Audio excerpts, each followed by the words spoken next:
Hello friend, this is Shweta. Welcome to online exam study. आज मैं आपको टीएलएड सेकेंड सेमेस्टर का जो 6 पेपर है हिंदी, उसी के अति लघु उत्तरीय प्रश्न कंप्लीट कराऊंगी। आइए स्टार्ट करते हैं। आपका क्वेश्चन फर्स्ट है, मौखिक शिक्षण कितने प्रकार का होता है? आंसर आपका 2 प्रकार का होता है। मौखिक शिक्षण 2 प्रकार का होता है। जो नंबर फर्स्ट रहता है वो है हमारा व्यक्तिगत पठन। सेकेंड नंबर जो होता है हमारा वो होता है सामूहिक पठन। नंबर फर्स्ट व्यक्तिगत पठन, सेकेंड नंबर सामूहिक पठन।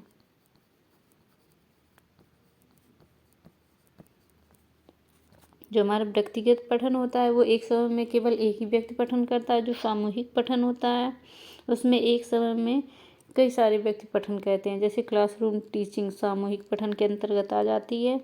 आपका नेक्स्ट क्वेश्चन है, ध्वनि कितने प्रकार की होती है? आंसर है आपका ध्वनि 2 प्रकार की होती है। जो नंबर फर्स्ट रहती है वो हमारा स्वर होता है, सेकंड होता है जो व्यंजन होता है। स्वर हमारा बिना किसी जो स्वतंत्र रूप से बोले जाते हैं, जिनमें किसी का सहारा नहीं लिया जाता है बोलने के लिए, उन्हें हम लोग स्वर कहते हैं। और हमारा जो व्यंजन रहता है ये स्वर की मदद से बोले जाते हैं। आइए नेक्स्ट क्वेश्चन, गद्य का अर्थ लिखिए। गद्य का क्या अर्थ है बताइए? आंसर है आपका जिस रचना में छंद, शास्त्र की गढ़ तथा मात्राओं के बंधन नहीं होते हैं वे गद्य कहलाते हैं। आइए नेक्स्ट क्वेश्चन, द्रुत पाठ का क्या अर्थ है? आंसर है आपका द्रुत पाठ का अर्थ है शीघ्रता से पढ़ना। आइए नेक्स्ट क्वेश्चन, गतिविधियों पर आधारित शिक्षण से क्या आशय है?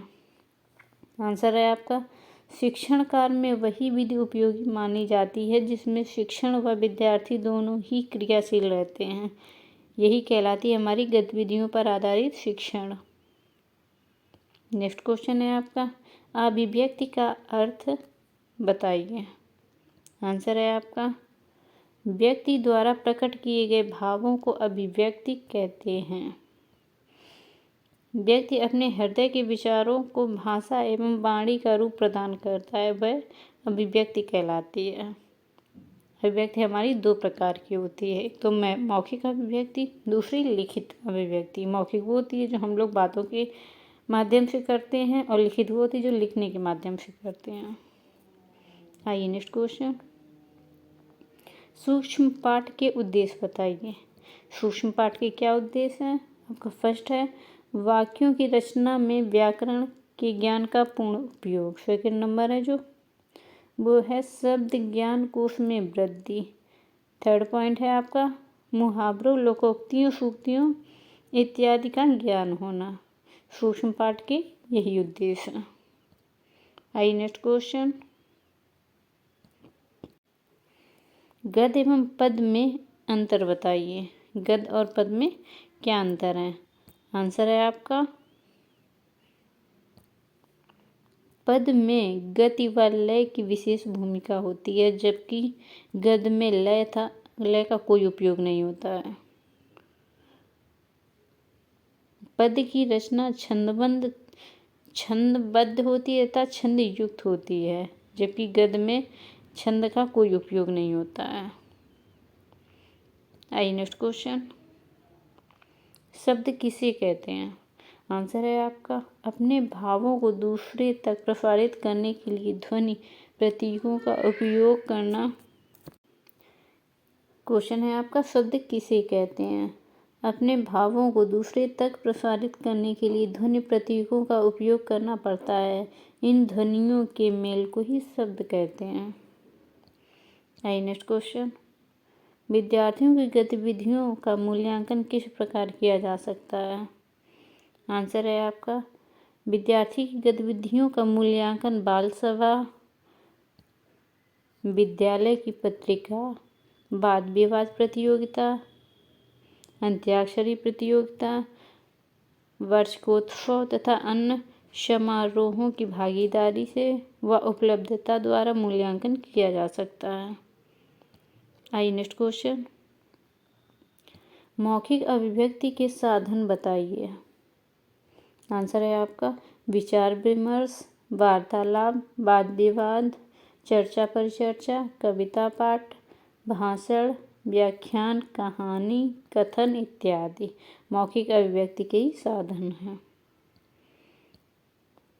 लिखित अभिव्यक्ति के साधन बताइए।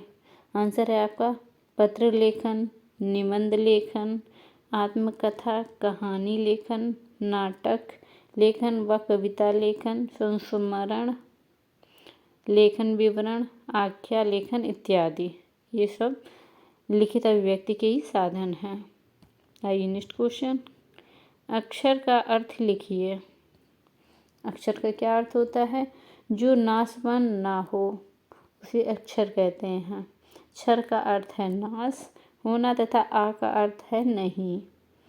किसी भी अक्षर का नाश नहीं होता है, अक्षर मिलकर शब्द का रूप ले लेते हैं। आइए नेक्स्ट क्वेश्चन। वर्ण किसे कहते हैं?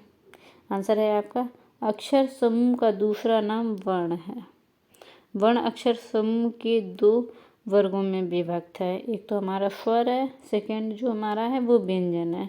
स्वर हमारा वह होता है जो बिना किसी वर्ण की सहायता से बोला जा सकता है, ये पूर्ण रूप से स्वतंत्र होता है। और व्यंजन हमारा जो पूर्ण रूप से स्वतंत्र नहीं होता है, ये स्वर की मदद से बोला जाता है। आइए नेक्स्ट क्वेश्चन। अनुकरण वाचन किसे कहते हैं? अनुकरण वाचन किसे कहते हैं? आंसर है आपका अध्यापक के द्वारा बोले गए पाठ्यक्रम शब्दों को सुनकर जब बच्चे अपना प्रयोग करते हैं उसे अनुकरण वाचन कहते हैं। आइए नेक्स्ट क्वेश्चन। काल कितने प्रकार के होते हैं? काल हमारे 3 प्रकार के होते हैं। फर्स्ट है हमारा वर्तमान काल, सेकंड होता है भूतकाल, थर्ड होता है भविष्य काल। आइए नेक्स्ट क्वेश्चन। शब्द की व्याख्या कीजिए।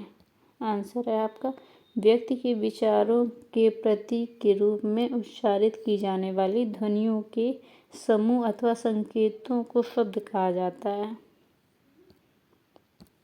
आपका नेक्स्ट क्वेश्चन है शब्द कितने प्रकार के होते हैं? शब्द कितने प्रकार के होते हैं? हमारे शब्द 2 प्रकार के होते हैं। एक तो ध्वन्यात्मक शब्द, सेकंड जो होता है वो होता है वर्णनात्मक शब्द। ध्वन्यात्मक शब्द वे होते हैं जो ना ही हमें स्पष्ट रूप से सुनाई देते हैं, ना ही और हम उन्हें स्पष्ट रूप से समझ सकते हैं। मतलब ध्वनि तो सुनाई देती है पर हम स्पष्ट नहीं कर पाते कि है क्या ये। जो सेकंड नंबर है वो है वर्णनात्मक शब्द। वर्णनात्मक वे शब्द होते हैं जो पृथक अक्षरों से बनकर पृथक पृथक रूप से सुनाई देते हैं, मतलब स्पष्ट रूप से सुनाई देते हैं, उन्हीं को हम लोग वर्णनात्मक शब्द कहते हैं। उपयोगिता की दृष्टि से मानव जीवन में ध्वन्यात्मक शब्दों की अपेक्षा ये वर्णनात्मक शब्दों का अधिक महत्व होता है। आइए नेक्स्ट क्वेश्चन। सर्वनाम के 2 उदाहरण लिखिए। सर्वनाम कुछ शब्द संज्ञा के स्थान पर बोले जाते हैं, उन्हें हम लोग सर्वनाम कहते हैं। जैसे कि हम, आप, मैं, तुम, वह, उन्होंने, उनके, इनके या किसी को इत्यादि। मतलब जो संज्ञा ना बोलकर हम लोग ये, वो, तुम, हम करते हैं, इनको हम लोग सर्वनाम बोलते हैं। यही इसके एग्जाम्पल हैं। आइए नेक्स्ट क्वेश्चन। मौन वाचन के 2 उद्देश्य लिखिए। मौन वाचन के क्या उद्देश्य हैं? आंसर है आपका मौन वाचन व्यक्ति दूसरों को किसी भी प्रकार की बाधा पहुंचाए बिना कर सकता है। सेकंड नंबर है अवकाश के क्षणों का उपयोग करने की दृष्टि से मौन वाचन बहुत महत्वपूर्ण है। आइए नेक्स्ट क्वेश्चन।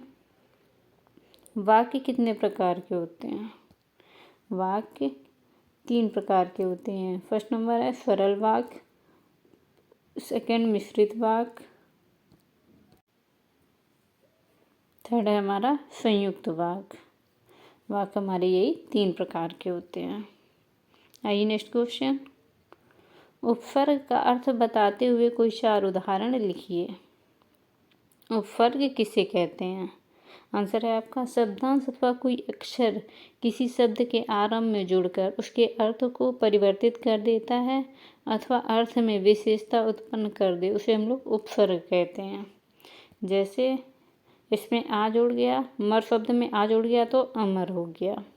ऐसे हमारा एक शब्द है हार।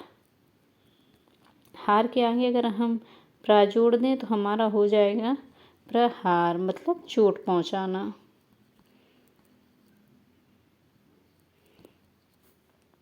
सेकेंड नंबर है हमारा, यही में हार में अगर हम लोग वी जोड़ दें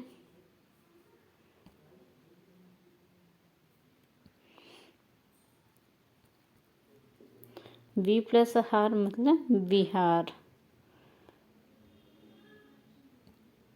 ये हमारे उपसर्ग के उदाहरण हो गए। आइए नेक्स्ट क्वेश्चन, प्रत्यय का अर्थ बताइए।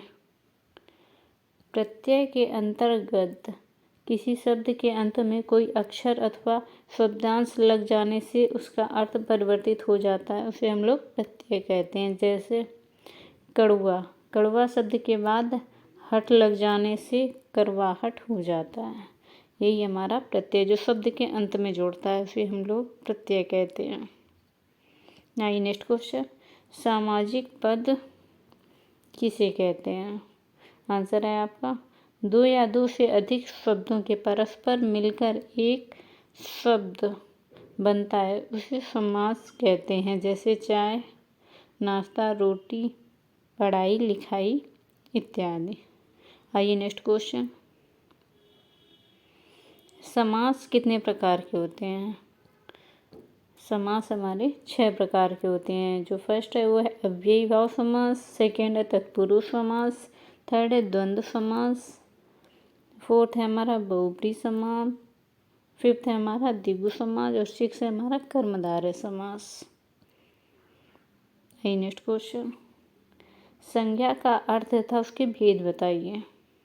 आंसर है आपका संज्ञा। संज्ञा वे शब्द हैं जिनमें व्यक्ति, जाति, अवस्था, स्थान तथा वस्तु इत्यादि का बोध होता है, उसे हम लोग संज्ञा कहते हैं। संज्ञा 3 प्रकार की होती है। फर्स्ट है हमारा व्यक्तिवाचक संज्ञा, सेकेंड है हमारा जातिवाचक संज्ञा और थर्ड है हमारा भाववाचक संज्ञा। अगर अर्थ की दृष्टि से हम लोग देखें, अर्थ की दृष्टि से तो हमारे संज्ञा के 5 भेद रहते हैं। पहला हो जाता है व्यक्तिवाचक संज्ञा, सेकेंड हो जाता है जातिवाचक संज्ञा और थर्ड हो जाता है भाववाचक संज्ञा, फोर्थ हो जाता है हमारा द्रव्यवाचक संज्ञा और फिफ्थ हो जाता है हमारा समूहवाचक संज्ञा। ये हमारी अर्थ की दृष्टि से इसके भेद हो जाते हैं। आइए नेक्स्ट क्वेश्चन, सर्वनाम का अर्थ बताइए। कुछ शब्द संज्ञा के स्थान पर बोले जाते हैं, उन्हें सर्वनाम कहते हैं। जैसे हम, आप, मैं, तुम, वे, उन्होंने, उसने, किसने, किसी को इत्यादि। ये सारे शब्द सर्वनाम हो जाते हैं। आइए नेक्स्ट क्वेश्चन, सर्वनाम के प्रकार बताइए। सर्वनाम के 6 प्रकार होते हैं। पहला हो गया पुरुषवाचक सर्वनाम, सेकेंड हो गया निजवाचक सर्वनाम, थर्ड हो गया संबंधवाचक सर्वनाम, फोर्थ हो गया प्रश्नवाचक सर्वनाम, फिफ्थ हो गया हमारा निश्चयवाचक सर्वनाम, सिक्स हो गया हमारा अनिश्चयवाचक सर्वनाम। आइए नेक्स्ट क्वेश्चन, क्रिया के भेद लिखिए। क्रिया के 2 भेद होते हैं। पहला हो गया कर्म के आधार पर, सेकेंड हो गया रचना के आधार पर। आइए नेक्स्ट क्वेश्चन, क्रिया के आधार पर क्रिया के भेद बताइए। क्रिया के आधार पर क्रिया के 2 भेद होते हैं। जो हमारा फर्स्ट हो गया वो हो गया सकर्मक क्रिया, थर्ड हो गया, जो सेकंड हो गया वो हो गया अकर्मक क्रिया।